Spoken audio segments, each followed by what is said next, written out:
Animal form and function 2. Today lecture 9. Students, we will discuss about temperature and body fluid regulation today. So here you see the diagram. Temperature regulation. In case of summer you are just sweating, and in case of winter you just wear very woolen stuff. Then body fluid regulation. So here are two organisms who maintain their body fluids. These are basically kidneys. Temperature and body fluid regulation. Today we will discuss about the homeostasis and temperature regulation, the impact of temperature on animal life, heat gain, heat loss, some solutions to temperature fluctuations, temperature regulation in invertebrates, homeostasis and their temperature regulations. The temperature of a living cell affects the rate of its metabolic processes.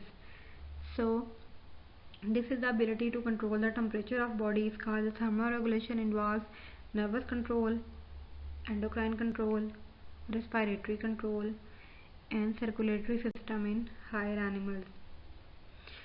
So different type of hormones make your temperature balance, your nervous system make balance, respiratory activity and circulatory system.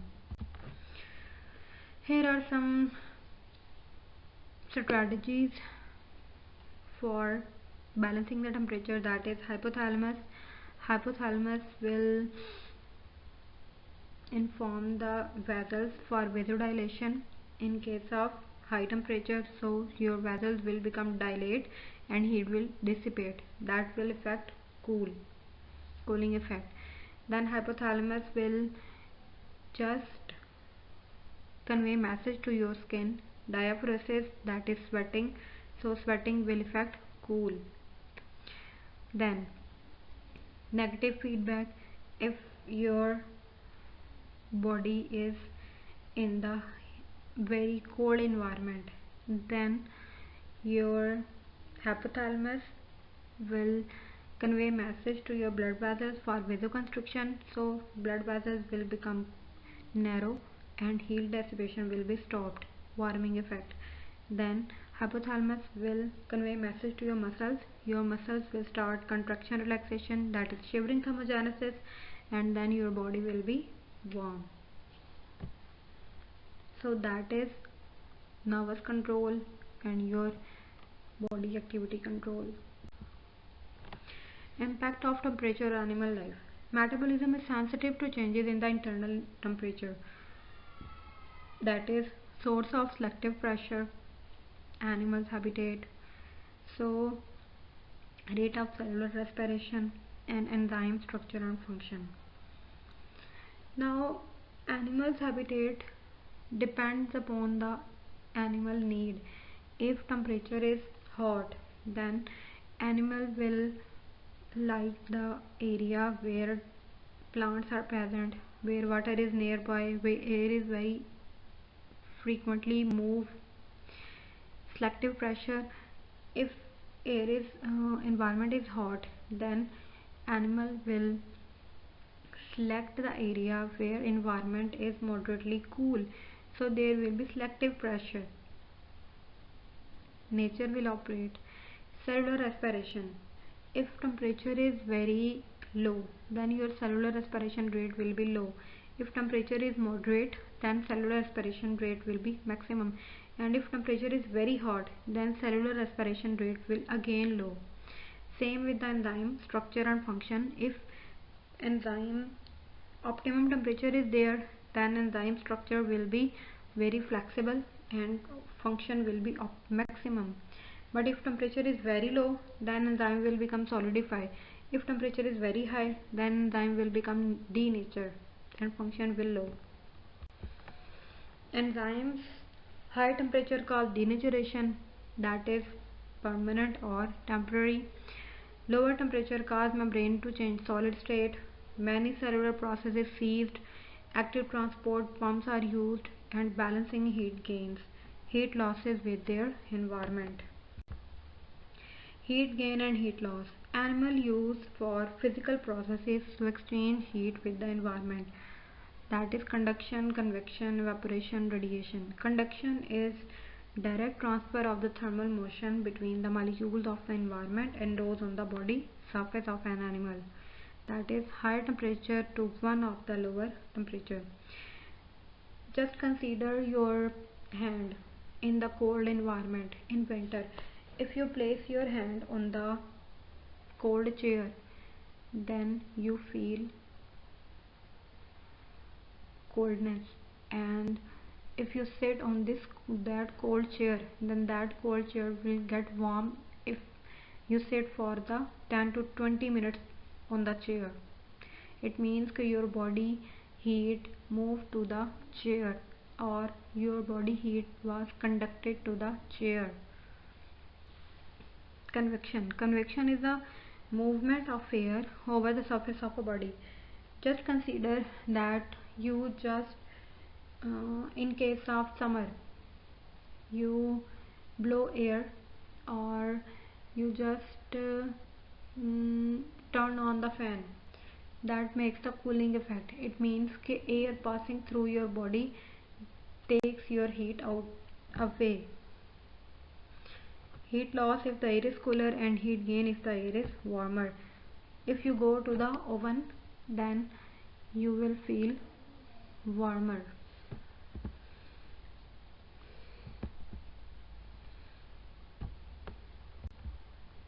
Here is a diagram. Evaporation is the cooling effect that is done by the loss of water.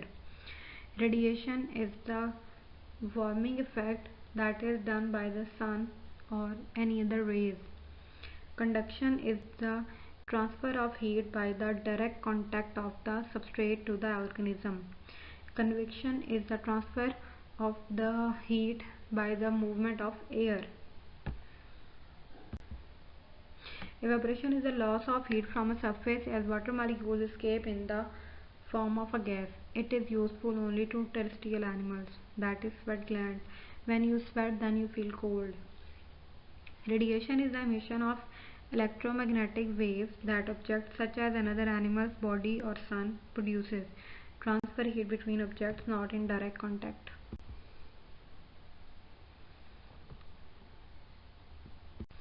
Here is the physiological processes that make the animal to live in the hotter or cooler environment. Again, hypothalamus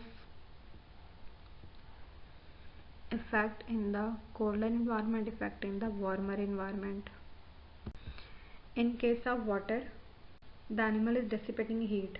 In case of standing congested position, it is preventing heat dissipation, and in case of flying posture, it is also dissipating heat. Categories according to the thermoregulation, that is ectotherm and endotherm. Endotherms are those animals who maintain their internal body temperature into a narrow range by external heat also. And ectotherms are those who maintain their body temperature according to the environment. Ectotherms derive most of their body heat from the environment rather than from their own metabolism, have low rates of metabolism, poor insulation, so there is no more fat, no more fur, feathers, and reptiles, amphibians, fishes, and vertebrates are ectotherms. Find places that minimize heat or cold stress to their body. Endotherms obtain their body heat from the cellular processes, that is the metabolism, metabolic heat produced, shivering or non-shivering thermogenesis, and birds and mammals are endotherms. Internal heat allows them to maintain temperature insulated by fur or feathers, stabilize their core temperature for biochemical processes. Nervous system function can process at steady and high level if temperature is maintained. Homeotherms and heterotherms. Homeotherms maintain a relatively constant body temperature, and heterotherms are just like the ectotherms. Torpor. At night, hummingbirds enter a sleep-like state called daily torpor. Body temperature approaches that of the cooler surroundings. Hummingbirds and bats are the examples for the torpor. Here is a torpor stage. So animal is sleeping. Temperature regulation in invertebrates. Many invertebrates have relatively low metabolic rates, no thermoregulatory mechanisms conform to the temperature of their external environment, so they are thermoconformers. They are not thermoregulator.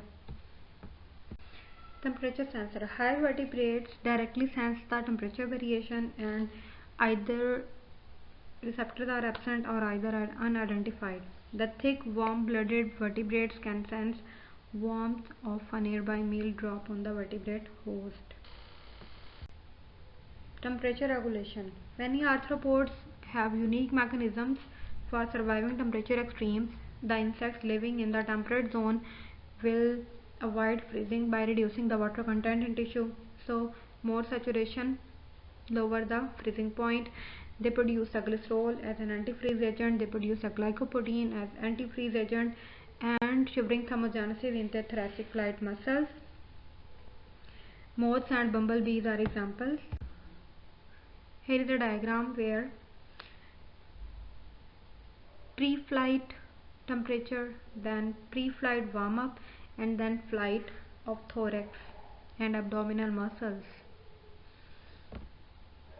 So temperature will be high during the flight. How to prevent overheating? To prevent overheating during flight, the blood circulation through the flight muscles carries heat from thorax to abdomen and get rid of the heat. Just like the previous diagram, in the abdominal area heat will be low. So circulation through the automobile engine passing through the radiator. If you forward blood to the thorax flight muscles, temperature will high. If you pass blood from thorax to abdomen, temperature will low. As in the previous diagram, at abdominal area temperature was low. Desert insects, sweats. When threatened with overheating, extract water from their blood, transport to the larger ducts of the surface body, and where it passes as sweat pores and evaporates. These insects can sweat. Body posture in the insects also matter. During summer, their body posture change. During winter, their body posture change. During summer, they will get sun basking activity. Sun basking insects have the very special wing posture. Dragonfly, butterflies are the examples. Ground dwelling arthropods are the locust and scorpion. Raise their body temperature as high as the ground as possible to minimize heat gain from the ground, then radiation, heat gain, and convective heat loss.